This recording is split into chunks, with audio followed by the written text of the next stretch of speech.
So thank you very much to the organizers. Thank you, Daniela, and thank you, David, for putting this together, a wonderful ceremony and appreciation for all of Roger's work. So I'm Rob Wood.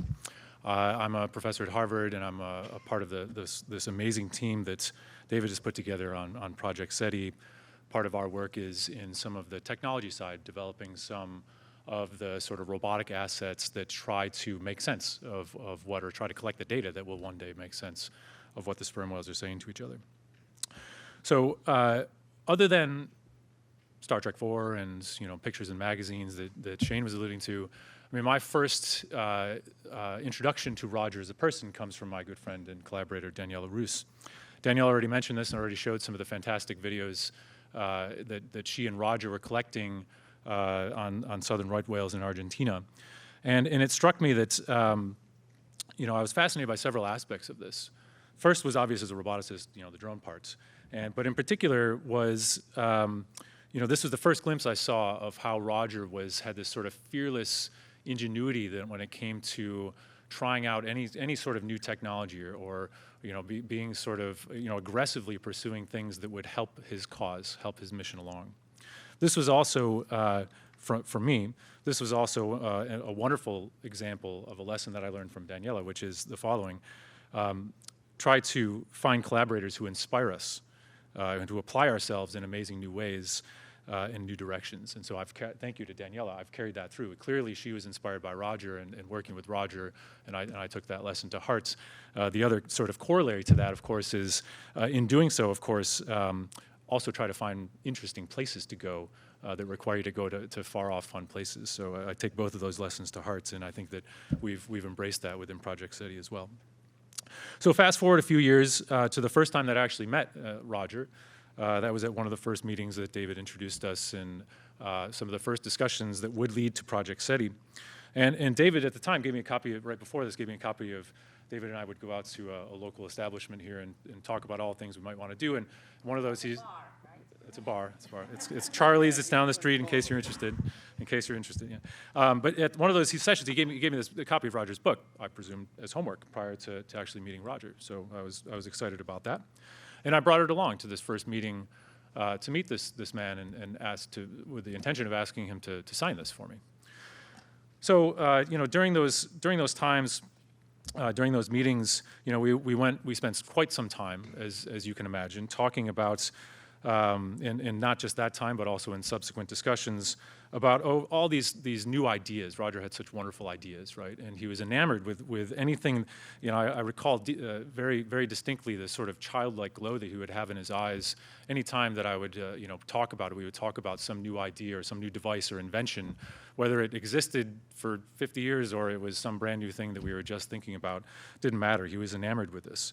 And he was so creative within his own sphere of ideas as well, of course. One of my favorite devices that Roger devised was this set of, he wanted to have a more immersive listening experience for humans listening to whales. And so he presented to Daniel and I at one point these large-scale human ears that were blown up to, I assume they were modeled after his own, large-scale human ears that were about this big. And the reason for this was that if you take these, take human ears and sort of scale them up and account for things like the differences in the speed of sound between air and water, then the hypothesis was you put these, immerse these in the ocean and make recordings, then the sort of all this weird structure that we have around our ears would impart the same sort of subtle reflections and delays that we use to perceive the directionality and all sorts of the sort of richness of the sound around us, that could then be played back to humans and give more of a sort of human perspective on listening to whales, despite the extremely unfamiliar surroundings, of course.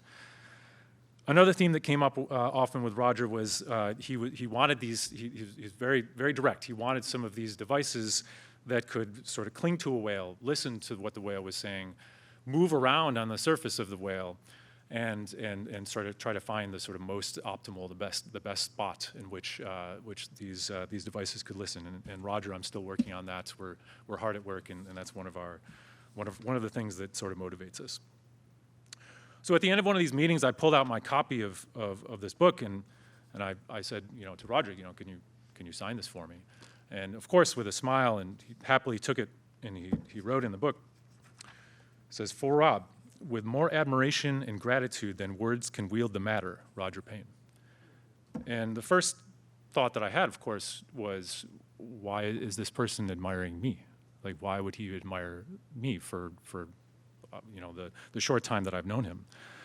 But then it struck me as, you know, one of, especially, you know, here's one of the most, you know, a person that's responsible for one of the most profound conservation efforts in the history of our species. But my conclusion was that, and this was reinforced over every time that I've met him, was that this is who he was. You know, Roger struck me as somebody who was, you know, enamored with everything and anything that could make us smarter or better or more empathetic as people. He cared about the connections to nature, of course, but he also cared about the connections that he was making with people, with his collaborators, with the people that he wanted to be around. It was a while later that I realized that the quote that he was quoting was from King Lear, and as you're probably aware, one of the main themes in King Lear was our human understanding of nature, and our, at the time of Shakespeare's time, of course, our lack of understanding of nature. And I would say that, you know, there's still, of course, you know, fast forward to our time, you know, we have a vastly different understanding of what our relationship to nature is, but it's still evolving. There's still a ton of work to do, and Roger put a really huge spotlight on that I think we can all appreciate. And I think, you know, in closing, the only thing I wanted to say was, you know, maybe Roger was right in some of his sort of final writings. Maybe he was right that we can work together to save some of this beautiful nature around us, just like what Roger did. So thank you.